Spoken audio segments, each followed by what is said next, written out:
Hey everybody, today is May 30th, 2018.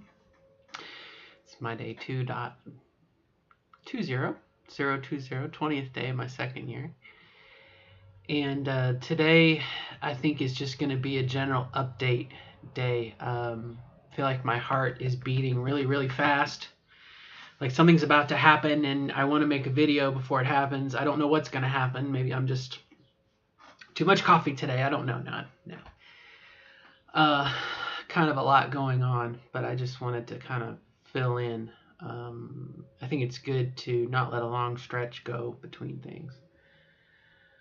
Um, I have very, very recently, in the last couple days, that's where that pumping heart comes into, kind of gotten myself integrated back at work and caught up with some stuff still to do that's I put on myself to refresh my brain, not something. And so over the last, I'd say, week, as projects have come in, I have completed them, and again, I get this little nervous flutter, like, okay, whew, got that one done, whew, and I can work on my stuff, my relearning, refreshing until something else comes along. But it's still a little bit of nervous energy. Um, and I think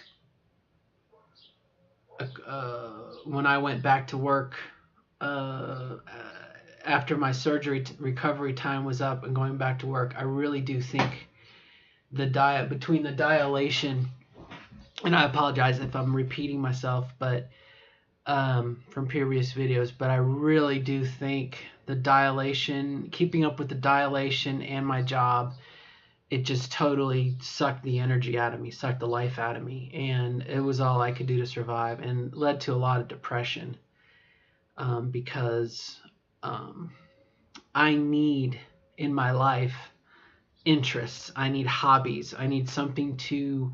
It's a carrot to work towards. Hey, I can finish my work today. I can finish my project, and when I get done, I'll get to do fill in the blank. And when that happened a couple weeks ago, it totally just I didn't have anything to I was doing what I needed to do. I was being a parent. I was taking care of my daughter, the matron of the house, to taking care of things. But then I just didn't have any desire to do anything, and I feel very, very, very much like I am just at the point. I have a little ember. I have a little ember in a candle or a fireplace or some sort of fire source, light source that represents my passion for something, and I am desperately like blocking the wind and just trying to, keep this thing lit. And I've had a couple of, misfires with some of my other interests like painting or gaming or whatever. And I'm like I said, I'm desperately trying to keep whatever little fires lit that I can. Uh, and So that's been a positive step. Um, a major shift is going to a 3 a day as opposed to a 5 a day dilation. This is the second work day of doing it, and I really do like it. I like the 3 dilation. I am a little worried about losing some of the elasticity of the 5 a day. So I could still do 5 a day, but I think there's a bit of a trade-off. And today I have, in where normally I would dilate, I have gotten up and gone for walks and been exercising, and I think that might also help keep me limber and loose and stretched. That's my hope anyway. And so, I'm trying different things to see if I can make sense of why things, trying to gain ground, trying to improve, trying to make things better, address issues, etc., etc. So I do feel very positive in that light. I do have somewhat of still a sense of not guilt, not shame, just sadness, and I think I'm still dealing with it. I am partial to the weather, and we have a tropical storm that went through in the southern United States, and so it's giving us a lot of rain today and clouds. And that may be a little bit of a sadness, but I still kind of have this sadness. Not anything particular. I can't really put my finger on it. I did cry a little bit the other day, which is really good. But like I said, I'm trying to build off those little embers, those little fires, little passion fires. It's like, hey, let me get through this. Let me exercise. Let me dilate and take care of my daughter and do the things that I need to do and I want to do. But also those little fiery extracurricular. You know, it's a carrot to dangle and say, if I pull through, I get to do this, and that's very important. So that's good. On a personal level, dealing with, I backed off somewhat on trying to climax. It's going to happen when it happens, and it definitely, I will say, fingering is very, very nice. I am gaining more and more sensation, so that's good. We can hope that will build on itself. Previously, penetration felt weird, for lack of a better word, because it was just dilation. And now that I'm using my fingers, I get a little more tactile sensation. And I can see where it would be very, very pleasurable to have the clitoral stimulation as well as the penetration in the happy hole, as it were. So that is a work, and that's progress there, but also much a road to hoe, or much things to do there. The other thing on a personal note is I really, really am digging the Druids, and I'm very happy because that's my current little fire I'm trying to fan. I had a bit of a realization last night. I was looking at the Druid Wheel of the Year, and I kept on seeing similarities between that and the Wiccan Wheel of the Year. And then I realized they were just a quarter of a turn, or I don't know if that's the right way, an eighth of a turn off.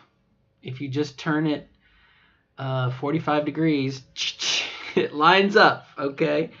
So that is kind of interesting to me, and if I don't end up, I don't consider, I'm still in my year and a day learning process, so I'm not honed in. I'm focused on any one particular thing, but it's that little fire now. I've got a little interest. Well, what is the difference, and why? Why is Litha in the Wiccan counter? Why in the Druid counter is it Alban Heffen? And pardon my Welsh, I'm not into it. But the difference between the two. And then I was reading last night about, apparently in England, the person that, the Gardnerian, the person who kind of developed Wicca, that flavor of it, Gardner, was best friends with someone else, and I've already forgotten his name. It's Ross something or other. And he was the one that developed the order of bards, ovates, and druids. They were best friends, and that's where they separated. And so it's kind of neat to go back to that common ground. And again, like I said, that's my current little, I'm curious, and it keeps my brain going. And I think if that keeps my brain occupied, and a little carrots to dangle in front, I keep saying candle, little candle to dangle in front of me, little carrot to dangle in front of me, that's awesome. And for mentally, and then physically, to get outside and walk and exercise is also really, really good, just to get stress out and to hopefully exercise those lower torso muscles and everything else. And then also, again, from a druid point of view, getting in tune with your environment and the genus loci, the spirit of the land around you. And so I think everything is going in the right direction. Can I put on a big smile and say everything's great? No. But I feel like I am making progress. I am dealing with it in a very adult manner. And then the other thing that's huge, this is the last week of school, and my daughter's going to be home, and I work from home, and so we're going to have to come up with some limits, some rules here, because I need the house quiet when I work. As well as, you know what it's like to have multiple people in a space, even if they're not in the room you're in, they're in another room. So we have a bit of a growth thing, and she's been very accommodating with my dilation. She doesn't know what I do. Let me preface that. She doesn't know what dilation is, and she has no clue what I'm doing. I go in the bathroom and shut the door. She knows I get into the bathtub. And she knows that I have these funny plastic sticks that I wash every day. And that's the way it's going to stay. She's not going to know what I'm doing. But again, it's that, right now when she's not here all day, when I wash my dilation sticks, I can leave them in the sink, let them dry. Well, when she's home, I can't do that. So I have to come up with a little different change. So, like I said, I think in general we're going in the right direction. We're going in the right direction. Can I put a big smile on my face? No, but I'm not frowning. Like I said, I do have an inner bit of turmoil. The last thing I'll say, and then I'll shut up, is my oldest cat. I think has taken the long walk, as it were, to the cat graveyard. I'm not 100% sure. It's not much time has passed. I do let my cats go out, and she's not come home yet. And she is my oldest cat. She's been with me since I moved up here in 19. She wasn't here in 99. I'm going to say 2004. So she's 14, 16 years old. She's up there in age. And I think she took the opportunity when all the cats went out, and I wasn't going to stop her. She may have taken that opportunity to